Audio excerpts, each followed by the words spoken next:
Hai, apa kabar kalian semua? Kami harap kita semua selalu dalam keadaan baik dan sehat selalu ya. Di video kali ini kami akan merangkum alur cerita dari Putri Duyung episode 25 part yang kedua, di mana para Putri Duyung harus pergi ke negeri dongeng untuk menyelamatkan Astrid dan Ratu Duyung Maya yang telah diculik oleh para nenek sihir. Tanpa banyak basa-basi lagi, mari kita langsung aja ya ke alur cerita Putri Duyungnya. Check it out.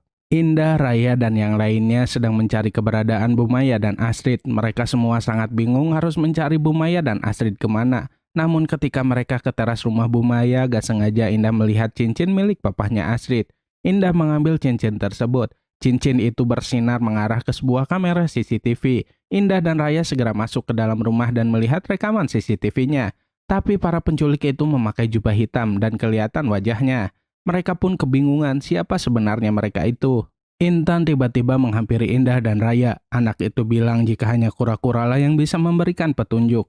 Mereka berdua pun memutuskan untuk mengikuti saran dari Intan di esok harinya. Di tempat lainnya, di hutan belantara, Bu Susi, Marsha, dan anak buahnya sedang tersesat di hutan. Marsha terus saja mengeluh dan ingin segera pulang, namun Bu Susi menegur Marsha untuk tidak mengeluh terus. Mending pikirin gimana caranya menangkap ketiga putri duyung itu, ucap Bu Susi kepada Marsha.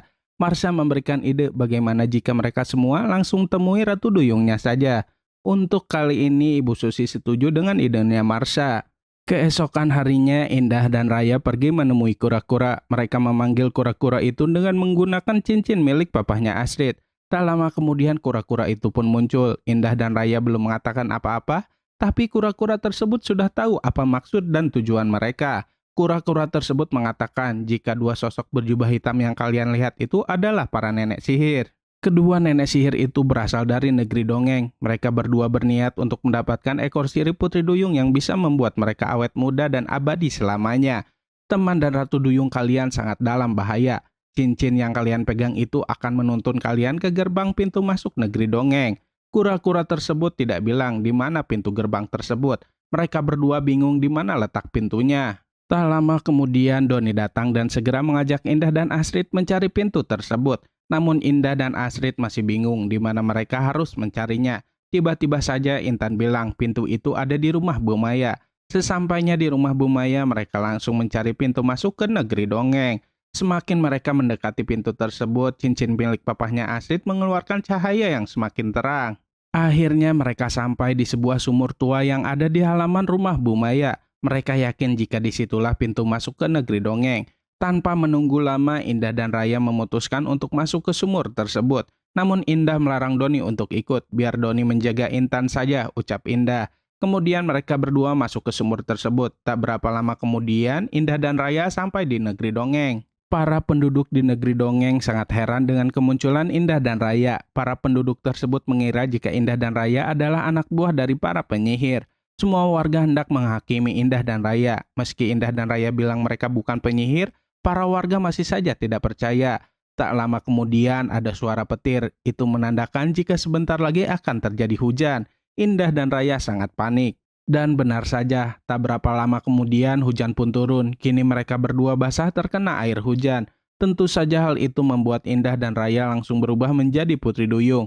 Melihat Indah dan Raya berubah, para warga semakin yakin jika mereka berdua adalah siluman. Indah dan Raya kemudian dibawa ke balai desa untuk dihukum. Indah dan Raya hendak dihukum pancung oleh para warga. Dua algojo pun sudah siap untuk memancung Indah dan Raya. Namun tak lama kemudian ada dua orang pendekar wanita yang menyerang kedua algojo tersebut. Para warga ketakutan dan semuanya pada lari. Di saat itulah kedua pendekar wanita itu membawa Indah dan Raya pergi. Di dunia nyata, Doni dan Intan masih menunggu Indah dan Raya. Tapi Intan merasa nggak enak hati. Akhirnya Doni dan Intan pergi juga ke negeri dongeng. Ternyata di saat itu ada Bu Susi dan Marsha sedang berada tak jauh dari Doni dan Intan. Bu Susi sangat senang sekali. Bu Susi menjelaskan kepada Marsha jika itu adalah pintu gerbang masuk ke negeri dongeng. Bu Susi mengajak Marsha untuk masuk ke pintu tersebut. Awalnya Marsha nggak mau, tapi Bu Susi memaksanya. Kembali lagi di negeri dongeng, Indah dan Raya menceritakan tentang siapa mereka berdua kepada kedua pendekar wanita yang telah menolongnya. Mereka berdua pun mengatakan maksud dan tujuan mereka datang ke negeri dongeng. Ketika tahu mereka sedang mencari nenek sihir, kedua pendekar tersebut memperingatkan Indah dan Raya jika kedua nenek sihir itu sangat kejam. Namun meski demikian, kedua pendekar itu akan menolong Indah dan Raya membebaskan kedua temannya yang disekap oleh para penyihir itu. Doni dan Intan kini sudah sampai di negeri dongeng, namun mereka berdua ternyata mendarat di gua para nenek sihir. Gak sengaja Doni dan Intan mendengar para nenek sihir itu ngobrol jika mereka berdua telah berhasil menangkap dua putri duyung yang lainnya lagi. Ternyata kedua pendekar itu adalah para nenek sihir yang menyamar. Doni dan Intan segera mencari Indah dan Raya. Tak lama kemudian Doni dan Intan pun menemukan mereka berdua. Kemudian mereka berdua menceritakan jika Indah dan Raya sudah dijebak. Kedua pendekar yang menolong kalian itu adalah para nenek sihir yang jahat. Lantas kira-kira apa yang akan terjadi selanjutnya ya? Saksikan terus kelanjutannya hanya di serial Putri Duyung. Terima kasih sudah menonton video-video sinopsis dari kami. Dadah.